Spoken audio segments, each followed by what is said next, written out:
to Fried Judgment. You're watching reviews of independent, hard-to-find, and out-of-print board, card, and role-playing games. I'm Dan. I'm Jordan.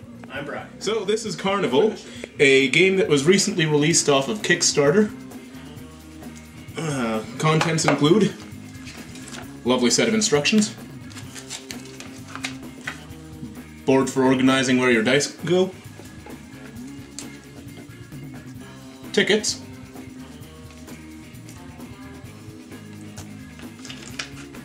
dice,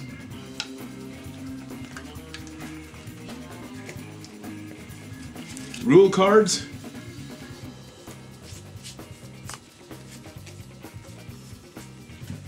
ride cards,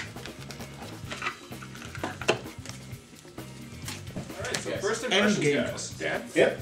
Well, Carnival's a fairly fun game to play. It's easy setup, quick players. You have 2 to 4 players, and when you have 4 players, you can work in teams of 2. The game plays about 20 to 40 minutes, and generally fairly good. We found this on Kickstarter.com, which is an awesome site for crowdfunding. Crowdfunding being where you have a project that people want to kind of start, and anyone who wants to put money in puts money in. You may get rewards for it. Well, you usually get rewards for it, and if it doesn't reach the goal, you don't get to pay anything. You don't get anything out of it. Carnival is now available from Gamesalute.com in their shop section, and it was part of their Springboard program, which is an excellent program allowing for independent game developers to get their product out there and kind of with the stamp of approval before they ever start. So yeah, what are your initial thoughts of the game? Well, we've played through a few times, using some of the rules that are, like, some of the variations of the rules and testing out ourselves. It gets very cutthroat at the end of it because you kind of run out of the deck. It's just awesome. I really enjoy this game. There's a lot of competitiveness in between players. You're kind of let off the hook though because you have to roll for your actions. So it's like, I'm not really stealing from you. The dice are making you do it. So I kind of like that. It's kind of a gentle aggressiveness. Yeah. Yeah, I've enjoyed all the games I've played. I like the ability to kind of influence other people's turns with the tickets. That's nice. Yeah, quality's really good. It's fun to play. I really like this mechanic of you're playing cards in sort of onto these bases. So rather than just playing cards on the field and it kind of being a mess, it's very very few components, very clear what's going on in the game. As Jordan mentioned, I also like the coupon aspect. You can augment rolls, you can reroll dice, or you can even prevent actions from other players. So that gives it takes a little bit of the randomness out of the game and allows you to have a bit of control over what's going on. The production quality is quite good. The cards are, you probably can't see it, but it's that sort of heavier cardstock quilted pattern. Yeah, I think it's like bicycle quality. Yeah, like bicycle poker cards almost. Very, very nice colors, very good artwork. The dice, this is actually something I noticed was pointed out on the Kickstarter, but that was just a manufacturing issue. But the dice themselves are actually quite nice. The designer decided to go with wooden dice to stay with the same sort of vision. The cards themselves are actually very clear. They're very straightforward, not cluttered up with text, and the rules themselves are actually a fairly larger print, and they do flow through the course of the game. It gets a little bit confusing because there's additional game notes and rules on the side. If you want to pass me the rules. So it is a little bit tricky to read through at the start. So you've got sort of some of the descriptor info, but you've got additional rules on the side with the main rules on the right. So it does make it a little bit tricky to read through, as there's some stuff in the game notes section that does not contradict rules, but give further explanation and that. But I mean, in all, the rules are really simple to read through.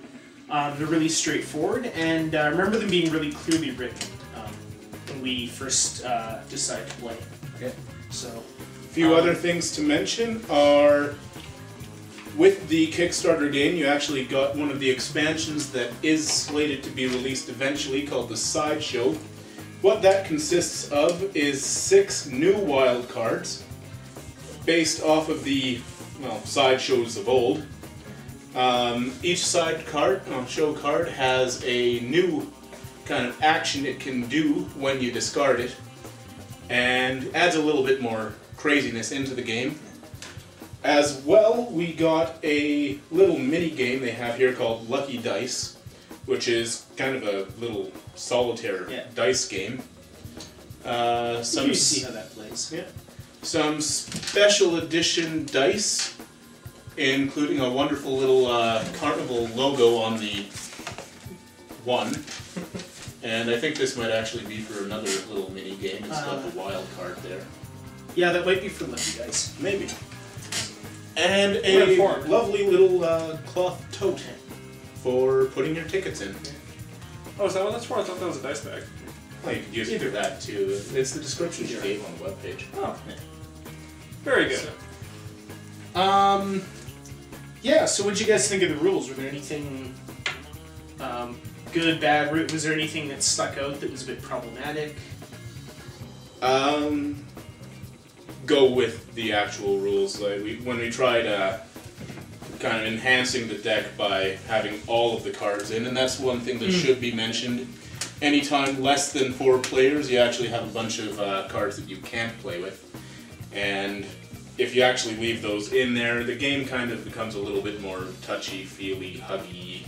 Everyone's nice and doesn't hurt the other guy. I found it more that with the limited deck, we noticed at the end of the game, the deck is empty or you're starting to run out. So there's only so many cards in the deck, and you really have to start doing midway trades later in the game. Or steals. Or seals. I found when we added the extra cards, it just became a drawing game.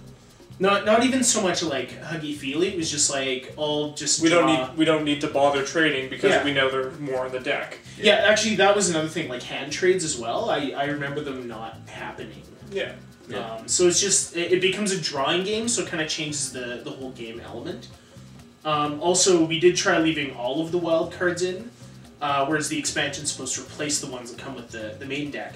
And that again, it was just a mess. Wild cards everywhere. So yeah. I believe, we cleared one that only had 1 real part and then 4 wild cards. Or 3, yeah. Yeah. So so I mean, clearly this is something that the designer and the playtesters had found out to play. So it's good that that made its way in. Which is a sign of like excellent craftsmanship. The company that actually makes this is a newer startup called the Dice Hate Me Games. And honestly, I look forward to what they come up with for their next one. Yeah. One thing in the rules that concerns me a little bit, it's not really major, but as we mentioned, when we get to the end of the game, the draw pile is gone. We'll have a bunch of cards in the discard pile. The rules, at least from our reading, were a bit unclear as to what happens. Do you shuffle the discard pile? Can you not do those? And then on that same vein, it says that you do have to take your actions. But there's times, particularly at the start of the game, where you could roll an action and not be able to take it. Such as when you get a midway steal and nobody else has anything on their midway. Yeah. So, I mean, that's just, it's something that, it's not really game-breaking, but it should be discussed either beforehand when you're playing, or through a rule or rod of some kind. But I think that was really the only issue that stuck out for me. Beyond that, like I said, the rules read very clearly. First playthrough, you kind of struggle for the first round or two, and then you get into it, and I do kind of want to having a blast. I do kind of want to echo what Brian said, where how the cards aren't cluttered up with text. It's just this is banners. It goes here. You don't. It doesn't say banners can be applied on anything. It's. I like that. Yeah. It doesn't baby you. Yeah, it's really minimalistic design. And the other thing is it shows off the really cool artwork. These are incredibly well done. Actually, I wonder if images. there's a credit in here for the art. But something we noticed was odd because We're All Gamers is the Oh, go ahead. Christopher Kirkman, you do awesome art. And concept by, and I hope that I pronounce this right, Cherilyn Joy Lee Kirkman. So, Cool. yeah. As I was mentioning, you've got this plate that, as you roll your dice, you're supposed to place them on the plate to show what you've rolled, what you're using. As gamers, it was nice for clarity, but I found it actually just kind of got in the way. Yeah. And it's also not nice, clear though. like what this space is, why there's 4 spaces here if there's only 3 dice. So, but I mean, it's largely irrelevant. It's you can use it as a game aid, or you can just disregard it and just announce clearly what actions you're Actually, the choosing. most useful thing about it is the fact that it has the ticket actions That's on true, the yeah. base.